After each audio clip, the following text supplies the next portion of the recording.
Bonjour à tous et bienvenue pour ce nouveau podcast Made in Foot où nous allons débriefer cette 16e journée de Ligue 1 en n'oubliant pas la 15e puisque le podcast Made in Foot était en repos mercredi et jeudi. Voilà, alors aujourd'hui je suis pas tout seul comme tout le temps, je suis avec Léandro. Salut Léandro, avec le sourire j'imagine après ce match nul du Nîmes Olympique. Bah écoute, on retrouve enfin le sourire ce week-end, on a proposé du football. J'espère que tu vas bien, que tout le monde va bien. Et puis bah voilà, on va débriefer ces deux petites journées tranquillement.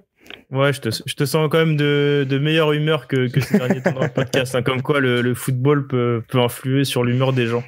Et à côté, avec nous, bien sûr, il y a Maxime. Alors lui, c'est plus difficile en ce moment. J'ai peur que tu deviennes un Léandro bis dans quelques temps, Maxime, avec Monaco. On ne me souhaite pas des malheurs comme ça, Julien. Non, mais la victoire pour Monaco, oui, c'est en la manière, mais la victoire quand même. On va retenir que ça.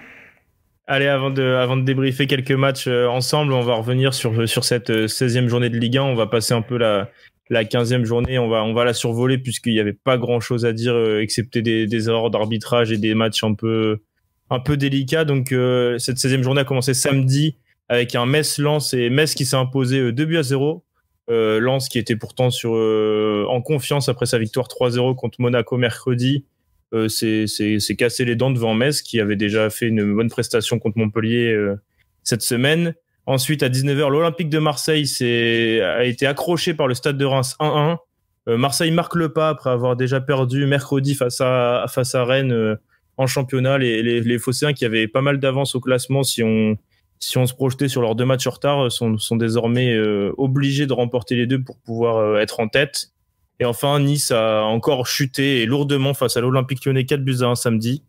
Dimanche à 13h, on a eu un match assez sympa entre le Stade Brestois et Montpellier. C'est pas une surprise de deux équipes joueuses qui se sont laissées sur un score de 2-2. On a vu des beaux buts, dont le dernier d'Andy Delors. À 15h, Monaco est parti chercher la victoire à Dijon au Stade Gaston Gérard 1-0. Une victoire très très difficile pour les Monégasques, mais bon, victoire quand même. Nantes de son côté a stoppé l'hémorragie face à Angers 1-1 avec un but, un coup du billard de Charles Traoré à la dernière seconde, un peu what the fuck. Nîmes après est parti aller chercher un point à Saint-Etienne. Je suis ému tellement j'en perds mes mots.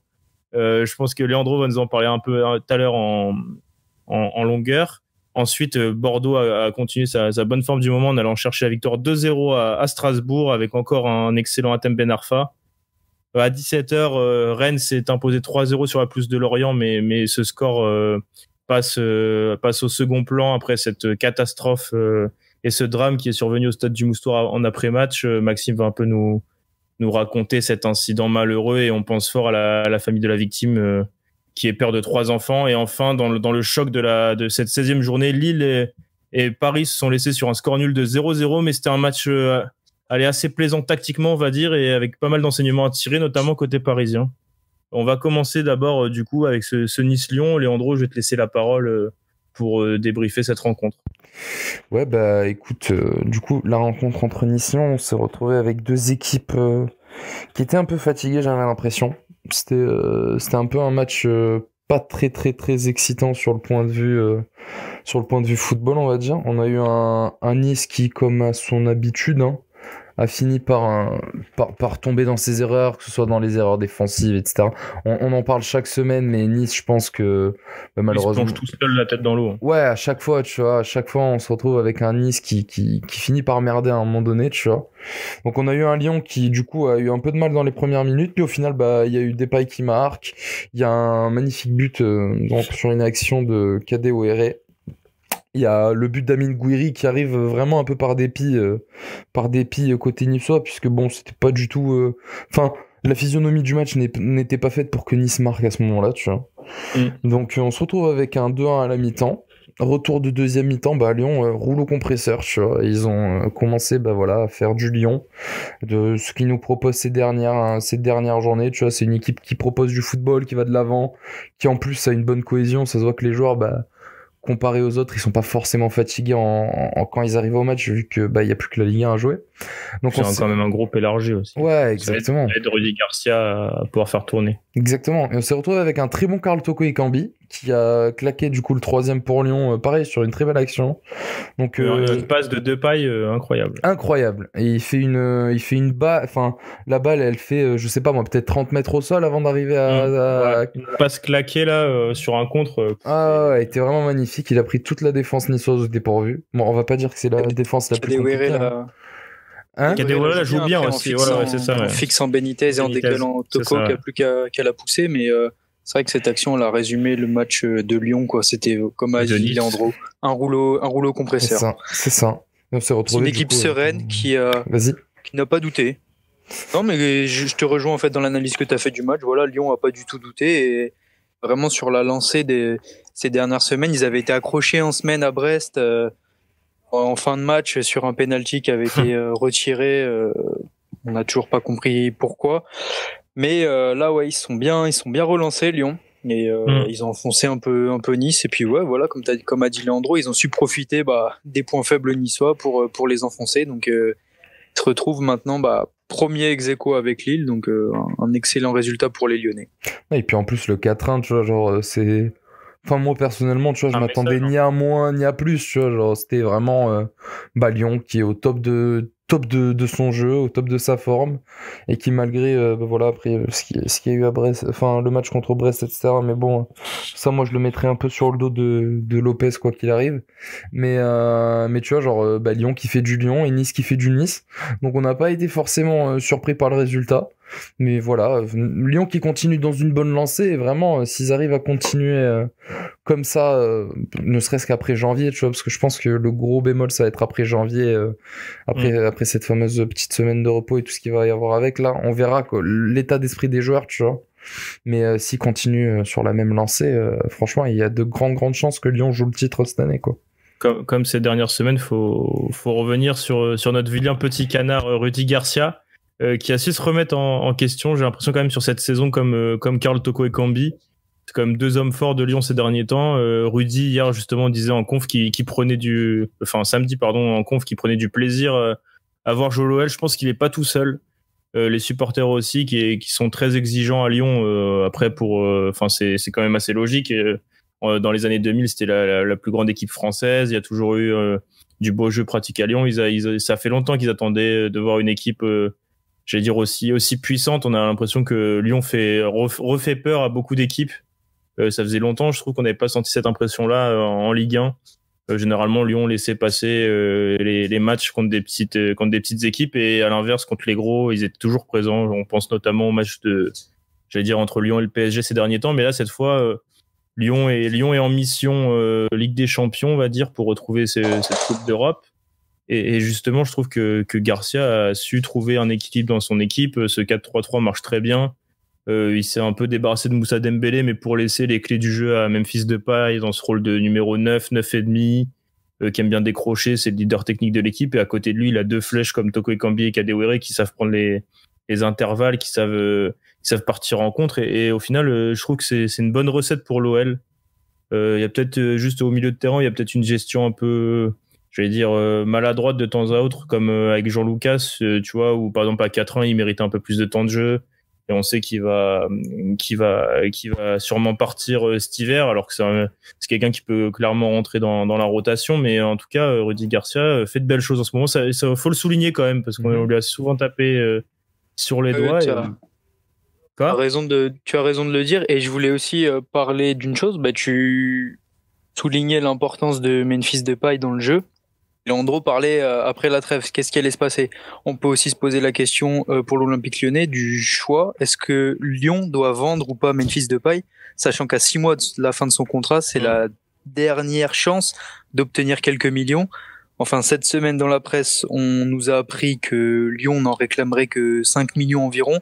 Est-ce qu'il vaut mieux pour l'OL vendre Memphis 5 millions ou le garder, sachant que ce mec est quand même capable de te faire gagner des matchs et important, et donc de t'emmener potentiellement vers la Ligue des Champions. Pour reprendre un même répandu sur Twitter, la question est vite répondue. Exactement. On est d'accord, mais ça va être une question.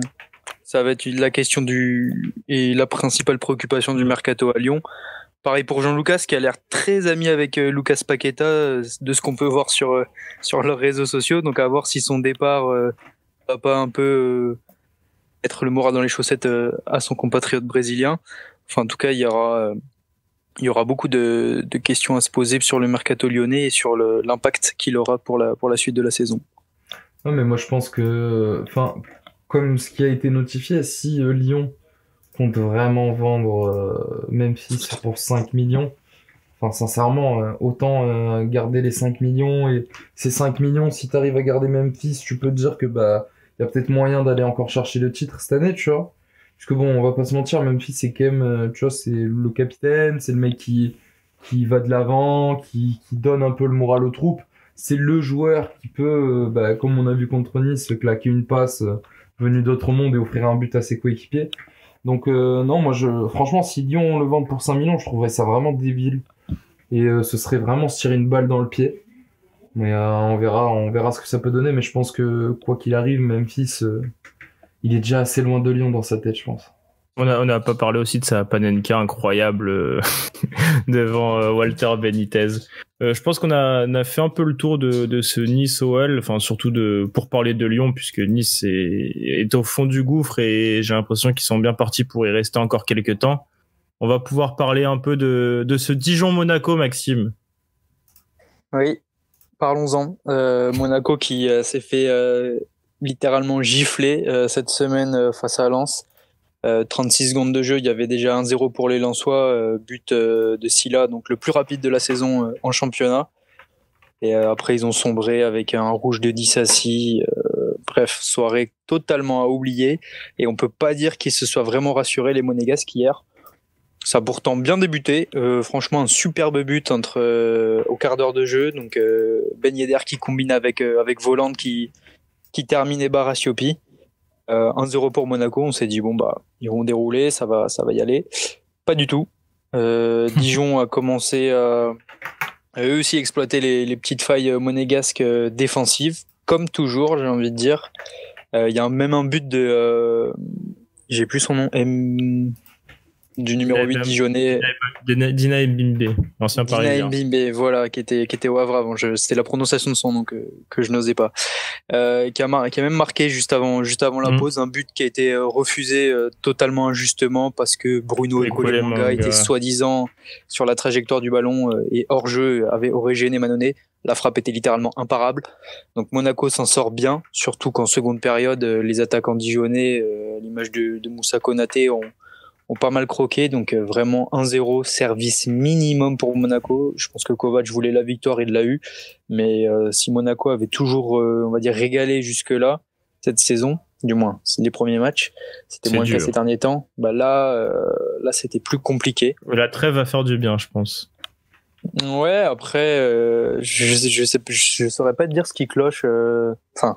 Si, les problèmes défensifs, c'est toujours pareil. Mais j'en ai, moi, des trucs qui clochent à Monaco en ce moment, si tu veux. Non, mais oui, mais tu vois, sur une grosse action de Konaté qui rate le cadre 6 mètres, c'est Badiachil qui se craque encore. Enfin, on en a déjà parlé. L'hiver dernier, Monaco avait recruté un jeune Serbe, Pavlovic, qui était titulaire au Partizan Belgrade. On l'a toujours pas vu. Là, on a joué contre Jonathan Panzo, qui était à Monaco l'année dernière. Qui n'avait pas joué pareil. Je suis pas sûr qu'il fasse tâche dans la défense actuelle de Monaco, quoi. C'est triste à dire, mais Maripane n'est pas vraiment non plus au niveau. Lui que Monaco avait recruté 18 millions d'euros. Il y a beaucoup d'erreurs de casting derrière, donc ouais.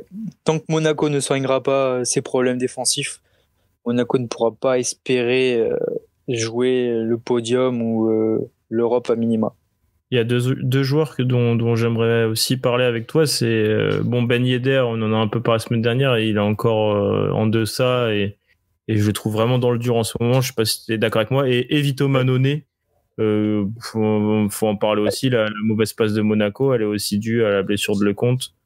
Oui, totalement. Bah, c'est vrai que Lecomte, quand il est arrivé de Montpellier, c'était vraiment la délivrance, parce que Suvacic était vraiment sur le déclin depuis quelques mois. Et il nous a sorti vraiment des arrêts décisifs à plusieurs reprises. Enfin, c'est un gardien qui, à lui seul, a gagné des matchs, en fait, nous a rapporté des points. Et c'est vrai que là, depuis sa blessure, il manque énormément, parce que Vito Manone était arrivé pour être deuxième ou troisième gardien. Il est passé devant Mayeki. Mais c'est vrai qu'il respire pas non plus la sérénité, l'Italien. Donc sa meilleure action, là, c'est comme sa casquette il y a quelques semaines. Ouais, voilà, c'est ça. On va retenir que ça de lui parce que c'est vrai que le peu de fois où il est mis à contribution, ça fait but. Après, sur le dernier match où Monaco prend 3 buts contre Lens, on va pas dire qu'il peut grand chose. Voilà, il est abandonné par sa défense, mais le Conte était aussi parfois laissé tout seul face aux attaquants et arriver quand même à remporter quelques face-à-face ou sortir des parades décisives. Là, c'est pas le cas, donc hâte que Benjamin Lecomte revienne. Ok, je pense qu'on a fait le tour de cette victoire étriquée de Monaco à Dijon. Je vais laisser quelqu'un parler, quelqu'un qui est heureux, quelqu'un qui a remporté 1 point, qui a marqué 2 buts. Alors c'est très rare cette saison, mais Leandro, vas-y, je t'en prie. Libre à toi d'évoquer cette prestation du Nîmes olympique. Écoute, pour faire simple, comment faire simple ? On a enfin joué au football. Genre vraiment, et je pense que tous les Nîmois s'accorderont dessus, tu vois, en plus c'est ce que j'ai vu sur les réseaux, etc. Certes, on n'a pas ramené les 3 points, certes, c'est un 5e match sans victoire, mais bordel, qu'est-ce que ça nous a fait plaisir de voir enfin du football. Il y avait enfin de la grinta, tu vois, il y avait du plaisir, il y avait des joueurs qui... Enfin, tu vois, genre côté droit à la couche, il est revenu à un niveau... je crois qu'on l'avait pas vu comme ça depuis au moins 2 ans. Il a tout donné dans toute la rencontre. On a eu un Zinedine Ferrat, une fois de plus, étincelant, tu vois. Et puis voilà, et puis il faut tenir en compte que Nîmes est allé jouer à Saint-Etienne, donc une équipe qui était à la peine, certes, mais qui venait d'une victoire à Bordeaux, tu vois. Et puis voilà, on commence le match de la pire des manières, puisque moi, un but à la 8e minute, on va pas dire que c'est un peu une habitude, mais si vous voulez un petit prono de Leandro, toujours misé, Nîmes se prend un but avant la 15e minute. Je crois que sur les 4 dernières rencontres, on s'en est pris à chaque fois en début de match. Donc non, puis très très belle réaction de la part des joueurs, tu vois, le but qu'on marque, il est carrément à contre-courant du match. Puisque le premier but, le but qu'on marque pour l'égalisation 1-1, il y avait Saint-Etienne qui était totalement dessus. Puisque du coup, on a eu un Boudbouz et un Kazri qui lâchaient pas. Surtout, juste avant le premier but nîmois, il y a une action de Saint-Etienne qui finit sur le poteau. Si je dis pas de bêtises, c'est Kazri qui la met sur le poteau. Et puis voilà, on marque sur un but qui... c'est un début d'une belle action offensive de Nîmes, qui finit par avoir un coup de chance, puisque ça touche un défenseur de Saint-Etienne et ça tombe sur Alivi. Et puis voilà, on finit par marquer le 1-1. Donc là, le match il était totalement relancé. Je crois que Saint-Etienne, en fait, ils se sont pris un coup puisqu'ils se disaient, écoutez, ce match en rouleau compresseur, Nîmes, c'est le nouveau Dijon, on va les enfoncer, on va y aller à fond. Et puis au final, dès qu'ils se sont pris le but de l'égalité, ils sont un peu... Je pense que mentalement, ils ont un peu craqué.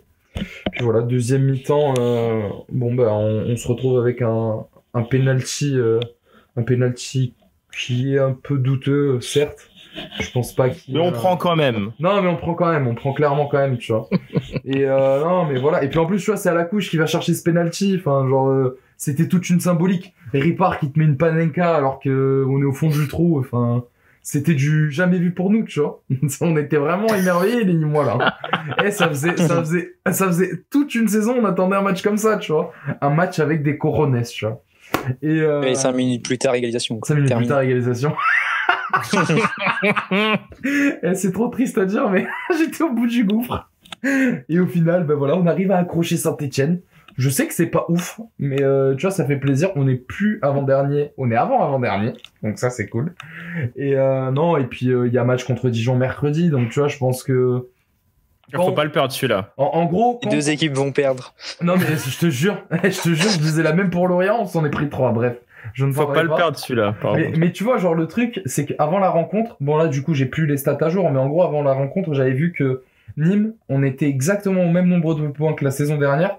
La seule différence qu'il y avait, c'est qu'il y avait déjà, 2 équipes qui faisaient pire, du coup c'était et Lorient et Dijon qui étaient pires que l'an dernier, les pires équipes de Ligue 1, tu vois. Donc Lorient ils étaient en Ligue 2. Non, mais attends, je me suis mal exprimé.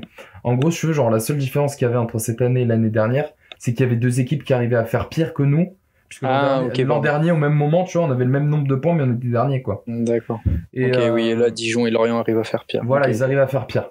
Donc, au final, tu vois, c'est pas plus mal. Surtout quand on dit que, on reçoit Dijon, on a, si je dis pas de bêtises, 4 points d'avance. Si on arrive à les battre, tu vois, ça en ferait 7. Non, t'as 3 points d'avance, t'enflamme pas. 3 points d'avance. Mais voilà, mais tu vois, si on les bat, on arriverait à en faire 6.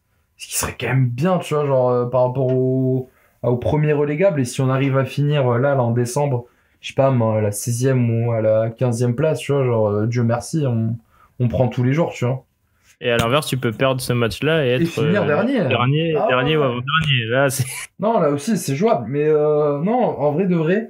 Et je vais vous dire un truc qui m'a un peu fait perturber, mais je pense que... Bon, à l'extérieur, on n'est pas dégueulasse cette saison. Mais à domicile, on est dégueulasse. Et je pense qu'il y a vraiment un problème à Nîmes, puisque du coup, je pense que les supporters, ils manquent vraiment.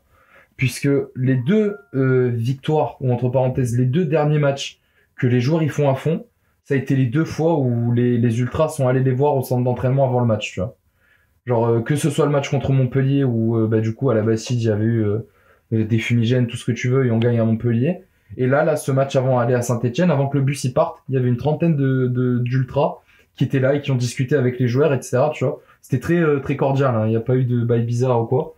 Mais, tu vois, genre, je pense qu'il y a une certaine motivation en plus, puisque les mecs, ils voient que, au final, on les lâche pas, malgré qu'ils fassent de la merde semaine après semaine, tu vois.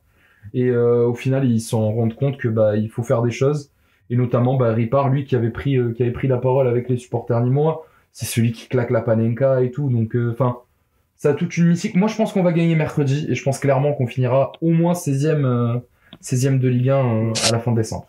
Va falloir que les supporters y aillent tous les jours alors. Mais là il va. Mais tu sais que tu rigoles, mais je suis sûr et certain que demain au mercredi ils vont aller à la Bastide, puisque il y a plein de Nîmois qui se sont dit mais attends, c'est pas possible, dès qu'on va leur foutre la pression, ils jouent. En fait, faut leur foutre la pression tous les jours, tu vois. Ouais, faut que les supporters y aillent. Attends, faut que les supporters y aillent quand le stade est pas inondé parce que aussi, ouais.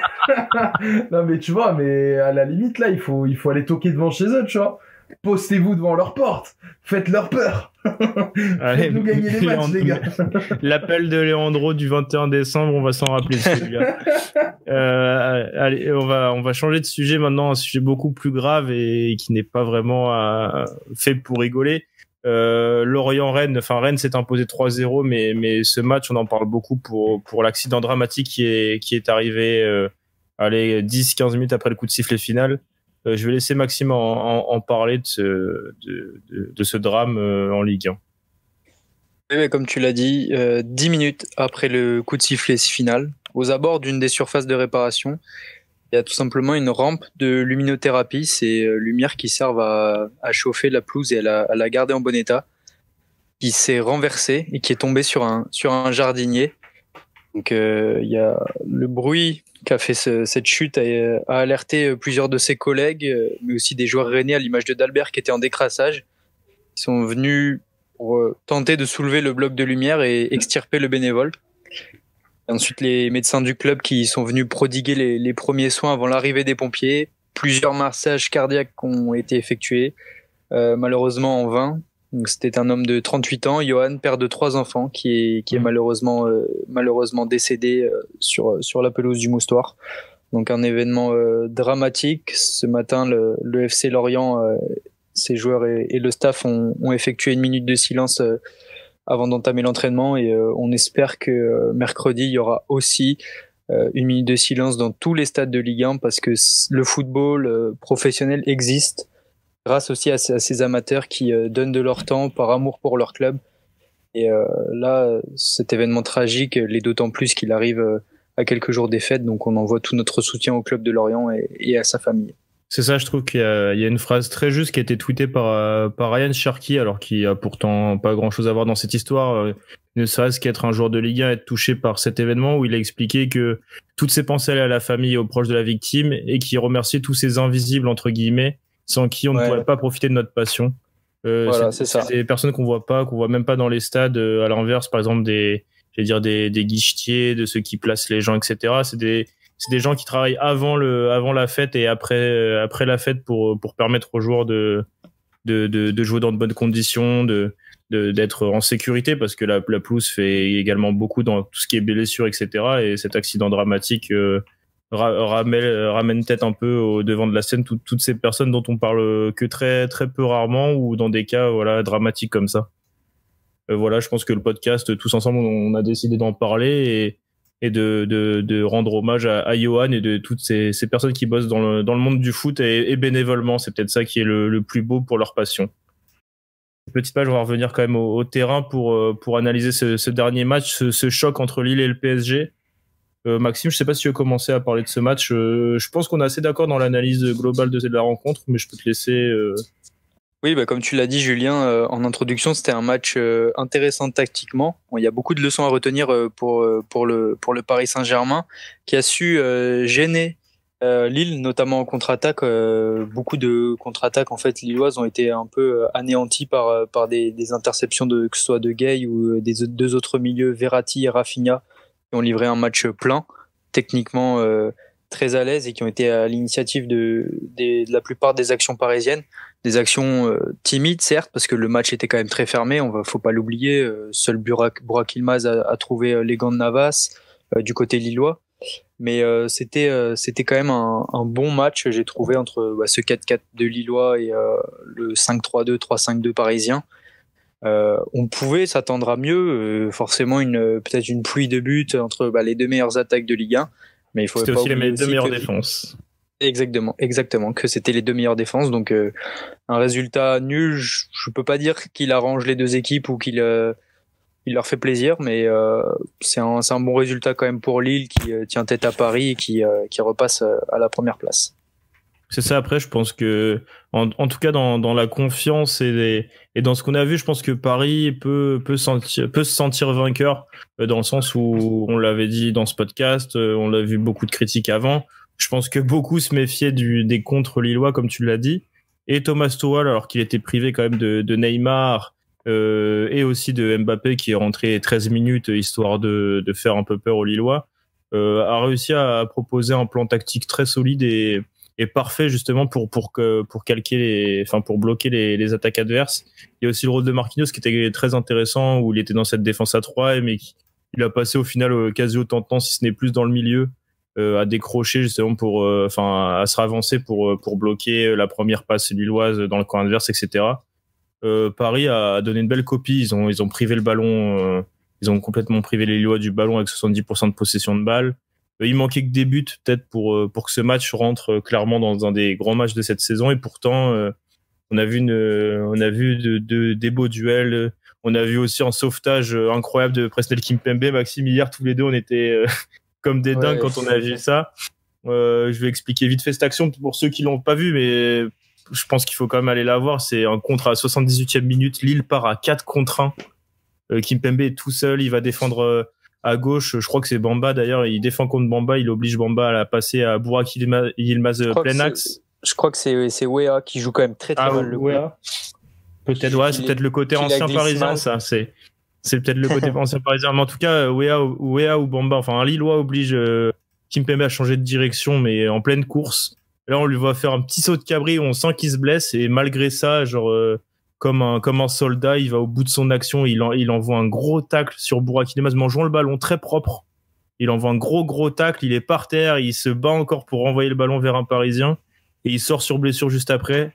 Et je pense qu'on peut pas avoir une meilleure définition que le don de soi, le don de sa personne sur une action comme ça. Alors bien sûr, ce sera pas dans les stats, ça compte pas comme un but, mais en tout cas, ça prive Lille. Ça prive Lille d'un but en tout cas, parce qu'à 4 contre 1, Yilmaz qui était lancé, on le voyait déjà regarder le but, et je pense que même là, Yilmaz joue mal le coup. Il pensait pas voir Kimpembe arriver aussi sur lui, parce qu'à droite de lui, il y a encore du monde, à servir. Mais en tout cas, c'est une action incroyable de Kimpembe. On a eu un peu pareil quelques minutes plus tard avec Kirer qui envoie un gros tacle aussi sur un Lillois, mais en même temps il découpe Florenzi qui sort blessé.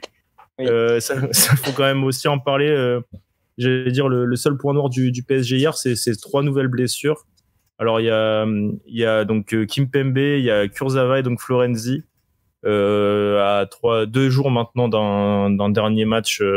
Ça fait beaucoup. Il y a Neymar qui jouera pas en 2020. Il y a Marquinhos qui revenait de blessure. Mbappé qui a une gestion un peu compliquée de sa cuisse et de son adducteur, je crois. Paris est encore une fois plombé par ses blessures, mais reste quand même dans le coup. On pouvait avoir peur quand même pour le PSG et tout ça, mais c'est quand même le gros point noir de la soirée, Maxime, non? Oui, totalement. C'est vrai qu'il y a toujours ce même problème, quoi. Toujours des blessés, à répétition. On ne sait pas d'où ça vient. Mais c'est clair que là, Paris n'a pas la domination qu'ils avaient les années précédentes.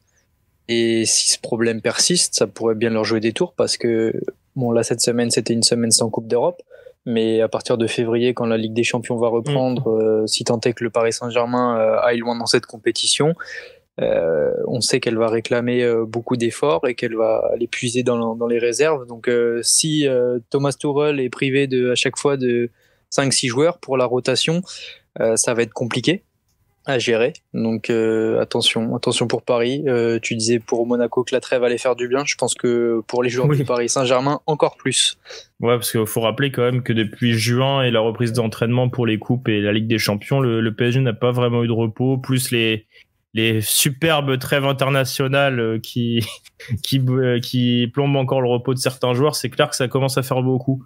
En tout cas, Lille est toujours premier de Ligue 1 à égalité avec Lyon, et Paris est troisième à 1 point. Ça risque pas vraiment de bouger, j'imagine, d'ici mercredi, à moins que Lille se fasse accrocher à domicile par Montpellier. Mais Lyon, qui reçoit Nantes, devrait logiquement l'emporter. Et Paris reçoit Strasbourg. Les Parisiens n'ont pas tout le temps des bons souvenirs des Strasbourgeois, notamment à la Méno. Mais au Parc des Princes et juste avant Noël, j'ai pas vraiment de doute sur le fait que Paris va vouloir terminer d'une bonne manière cette année 2020. Je pense qu'on a fait un peu le tour de cette 16e journée de Ligue 1, oui. Comme souvent, comme tout le temps, on va maintenant évoquer l'équipe type. Alors Leandro, tes paroles ont été écoutées. Je peux un peu te spoiler l'équipe type. Il y a un Nîmois. Oui, ça existe, une équipe type avec un Nîmois, tu me l'as demandé souvent. Oh mon Dieu, je croise les doigts, j'espère que c'est Sidi Sarr. Souvent, tu me demandais de mettre un Nîmois, et c'est Baptiste René qui est dans l'équipe type. Tu me l'avais demandé, on va pas se cacher, tu me l'avais demandé dimanche de le mettre dans l'équipe type. Ah, ouais, grave, mais il le mérite de ouf. Franchement, ce mec, moi, ce qui me saoule, c'est que, tu vois, genre, un peu, enfin, c'est un gardien, tu vois, et malheureusement, il s'est pris 250 buts, je crois, dans les 5 dernières années. Mais, parce que à chaque fois, il a des défenses franchement, on va pas se mentir, il a des défenses de merde. Je pense que c'est un gardien, tu le fous dans une équipe avec une défense plus ou moins solide. Franchement, il est vraiment bon sur ses appuis, il a certains défauts, je pense, surtout au niveau de la relance à la main, etc. Mais, franchement, c'est vraiment un bon gardien, il le mérite. C'est un beau cadeau de Noël, j'enverrai en DM. Allez, parfait. En défense, on a Youssouf Sabaly à droite de Bordeaux, accompagné de Thomas Delaine côté gauche. Presnel Kimpembe et Damien Da Silva forment la défense centrale. Au milieu de terrain, on a décidé de mettre Marquinhos, justement. On expliquait son rôle hybride hier face à Lille, et donc du coup, on a décidé de le passer au milieu de terrain. Alors après, le milieu de terrain est très très technique. Je sais pas ce que vous en pensez. J'aimerais bien les voir ensemble. Alors on retrouve Lucas Paqueta et Oussem Aouar. On a l'habitude maintenant de les voir ensemble. Et en numéro 10, Hatem Ben Arfa, encore une fois. Je sais pas vous, mais moi, cette équipe-là, de ce que je vois, me donne envie. C'est vrai. C'est beau. Hein, on aurait même pu, mais on n'en a pas pu. Mais Farid Boulaya avec Metz, ça fait un bon match. Il met un but, une passe D. Et c'est vrai que là, notre ami algérien, face aux deux Lyonnais et à Hatem Ben Arfa, il fait pas le poids. C'est ça. Et en attaque, on retrouve Tino Kadewere et Andy Delors. Leandro, je vais peut-être pas te laisser parler de Delors et des Montpelliérains parce que tu risques de pas être très objectif. Non, mais en tout cas, Andy Delors est porté, est sur l'eau ces derniers temps. Depuis qu'il a le brassard à Montpellier, il porte cette équipe. Son association avec Gaëtan Laborde fait encore des étincelles. Et lui, hier, s'est offert un but somptueux tout seul là, des 25 mètres. Il se débat devant Aris Belkebla avant d'envoyer un plat du pied, petit filet qui laisse l'Arseneur, impuissant. Voilà, je pense que c'est une consécration, c'est une nomination méritée pour Andy Delors pour tout ce qu'il fait pour Montpellier ces derniers temps. Moi, je tenais à rappeler que malgré la haine que j'ai envers Delors, Montpellier, tout ça, franchement, ce mec, il est incroyable à Montpellier. Encore hier, il a prouvé que c'était un patron, tu vois, et le but qui claque, alors que son équipe se fait dominer de haut en bas. Franchement, j'avais le seum, mais en même temps, il est trop fort dans ce qu'il fait. Donc bon, il est incroyable en ce moment. Franchement, incroyable. Il marche vraiment sur l'eau là en ce moment. Bah voilà, c'est fini. Alors, je tiens tout de suite à le dire, il n'y aura pas de podcast de mercredi prochain, enfin pour débriefer de cette 17e journée. D'une, les matchs de mercredi dernier ont eu raison de nous en nous disant qu'il fallait pas en faire. De deux, ce sera le réveillon de Noël pour tout le monde, donc on va profiter de nos familles et un peu prendre une petite trêve, à moins qu'on décide de faire un podcast hors Ligue 1 pour un peu analyser le mercato, etc. Ça, c'est encore à voir, mais en tout cas, merci de nous suivre semaine après semaine. Merci à Léandro. Je sais pas si t'as un petit mot à dire, ta petite demande au Père Noël, peut-être.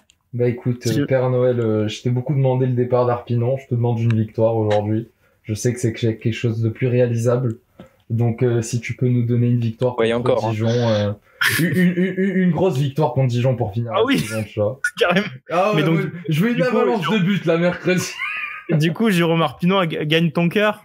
Non, mais vas-y, il partira pas. Donc, vas-y, il faut se faire à l'idée qu'il partira pas. Et vas-y, donc envoyez une victoire, au moins une victoire, elle maintient, quoi. Franchement. Non, et puis plus sérieusement, merci à tous ceux qui nous écoutent. J'espère que vous aimez bien ce qu'on fait semaine après semaine. Et puis, bah, bonne fête à tout le monde. Hein. Profitez bien de vos familles, surtout dans ces temps difficiles. Et toi, Maxime, une demande au Père Noël aussi? Un gardien, peut-être? Non, moi je veux juste que Wissam Ben Yedder retrouve le sens du but, mon prince, et que le Clermont Foot continue sur sa lancée en Ligue 2 et accroche la montée en Ligue 1, parce que 11 ans dans l'antichambre du football français, c'est assez. Pascal Gatien et ses hommes, par le beau jeu qu'ils prônent, méritent d'évoluer en Ligue 1 aux côtés de nos chouchous brestois, parce que comme ça on aura du football. Et si on se projette, si on se projette, un Clermont-Monaco, t'es pour qui? L'arbitre. Allez, merci à tous et à très vite sur medinfoot.com. Ciao.